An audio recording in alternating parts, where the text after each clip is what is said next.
আজি আমাৰ ডুমুৰীয়া গাঁৱৰ ছোৱালী টাবাৰটাৰিত বিয়া দিছোঁ।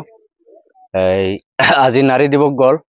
তাৰে তাৰ নিজৰ হাজবেণ্ডে তাৰ নিজৰ ছোৱালীটোক আৰু সেই বোৱাৰীটোক ইচিতেৰে আক্ৰমণ কৰিলে।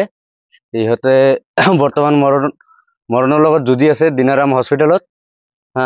এইটো আমাৰ উচিত তদন্ত কৰিব লাগে প্ৰশাসনৰ ওচৰত, এইটো আমাৰ দাবী। যিজনে এচিড ঢালিছে তেওঁৰ নাম কি? যিজনে এচিড ঢালিছে তাৰ নাম আছিলে জেহেদুল ইছলাম। ঘটনাটো হৈছে তাৰ নিজ ঘৰতে টাবাৰটাৰিত। কি কাৰণত জানে নেকি? কি কাৰণত আমি সঠিকটো নাজানো, কিন্তু পাৰিবাৰিক কাজিয়াৰ কাৰণে হ'ব, মানে ৰাইজৰ ওচৰত শুনা পালো। আজি নাৰী দিৱস, যিটো নাৰী দিৱসৰ দিনাই নিজৰ নাৰীবিলাকৰ সুৰক্ষা নহয়। আজি নাৰী দিৱস গ'ল, সেইটোতো আছেই। দ্বিতীয়তে আমাৰ নাৰীসকলেও সুৰক্ষিত নহয়। আজি এই ইমান দিনতো এনেকুৱা মানে জঘন্য কাণ্ড হৈছে গাঁৱটোত, এইটো লাজ লগা কথা।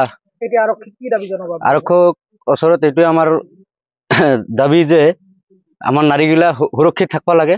এইটো আমাৰ মানে প্ৰশাসনৰ ওচৰত দাবী। দোষীক আৰু উচিত মানে তদন্ত কৰি উচিত শিক্ষাটো দিব লাগে, উচিত শাস্তি যাতে পায়, এইটো আমি কামনা কৰোঁ। জাহিদুল ইছলাম ঘটনা সংঘটিত কৰি মানে আৰক্ষী ধৰিছে নে পলাইছে? আৰক্ষীয়ে এতিয়ালৈকে ধৰিব পৰা নাই, যদিও পলাতক আছে, কিন্তু আৰক্ষীৰ ওচৰত এইটোৱে আমাৰ দাবী যে যাতে তাক গ্ৰেপ্তাৰ কৰি উচিত মানে শাস্তিটো মানে দিয়ে, এইটোৱে।